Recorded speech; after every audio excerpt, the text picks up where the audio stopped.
June 26 புனித மத்தேயு எழுதிய நற்செய்தியிலிருந்து வாசகம். அதிகாரம் 7 வசனங்கள் 21 முதல் 29 வரை. என்னை நோக்கி ஆண்டவரே ஆண்டவரே என சொல்பவரெல்லாம் விண்ணரசுக்குள் செல்வதில்லை, மாறாக விண்ணுலகிலுள்ள என் தந்தையின் திருவுள்ளத்தின்படி செயல்படுபவரே செல்வர். அந்நாளில் பலர் என்னை நோக்கி ஆண்டவரே ஆண்டவரே, உம் பெயரால் நாங்கள் இறைவாக்கு உரைக்கவில்லையா? உம் பெயரால் பேய்களை ஓட்டவில்லையா? உம் பெயரால் வல்ல செயல்கள் பல செய்யவில்லையா என்பர். அதற்கு நான் அவர்களிடம், உங்களை எனக்கு தெரியவே தெரியாது. நெறிகேடாக செயல்படுவோரே என்னை விட்டு அகன்று போங்கள் என வெளிப்படையாக அறிவிப்பேன். ஆகவே நான் சொல்லும் இவ்வார்த்தைகளை கேட்டு இவற்றின்படி செயல்படுகிற எவரும் பாறை மீது தம் வீட்டை கட்டிய அறிவாளிக்கு ஒப்பாவார். மழை பெய்தது, ஆறு பெருக்கெடுத்து ஓடியது, பெருங்காற்று வீசியது. அவை அவ்வீட்டின் மேல் மோதியும் அது விழவில்லை, ஏனெனில் பாறையின் மீது அதன் அடித்தளம் இடப்பட்டிருந்தது. நான் சொல்லும் இந்த வார்த்தைகளை கேட்டு இவற்றின்படி செயல்படாத எவரும் மணல் மீது தம் வீட்டை கட்டிய அறிவிலிக்கு ஒப்பாவர்.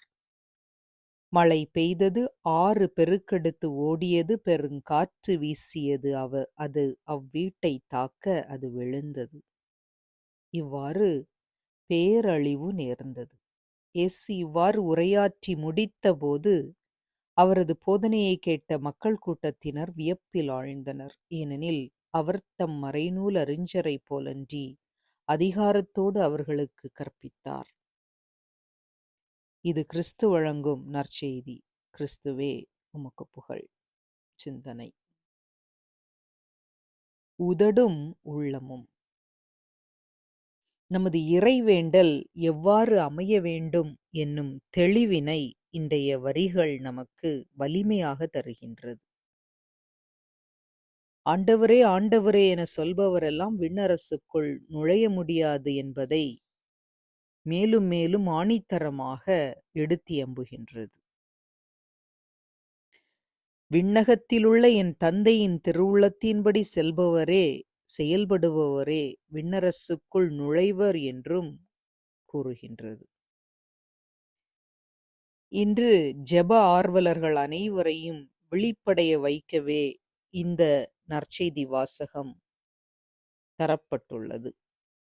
இறை புகழ்ச்சி, இடையில்லா தியானம், திருவிழிப்பு ஜெபம் என பலவகை பக்தி முயற்சிகளில் மிக ஆர்வத்துடன் ஈடுபடுவோர் அனைவரும் தம் வாழ்வை கொஞ்சம் ஆய்வு செய்து பார்க்கவே இன்றைய வாசகம் நமக்கு அழைப்பு தருகின்றது. ஜெபத்தில் செலவிடும் நேரம், ஜெப முறை, ஜெப ஆற்றல் இவற்றை விட நாம் எவ்வாறு வாழ்கிறோம் என்பதே மிக மிக முக்கியமானது. எனவே நமது வேண்டுதல்களையும் நமது போலித்தனமான வார்த்தைகளையும் குறைத்துவிட்டு இறைவனின் திருவுள்ளத்தின்படி, இறைவனின் விருப்பத்தின்படி வாழ இன்று நாம் அருள் வேண்டுவோம். ஆண்டவராகிய இயேசுவே, உம்மை போற்றி புகழ்ந்து ஆராதிக்கின்றோம் அப்பா.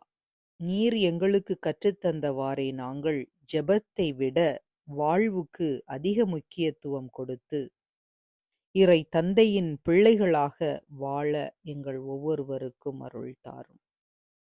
உமக்கே புகழ், உமக்கே மாட்சி, உமக்கே நன்றி. ஆமேன்.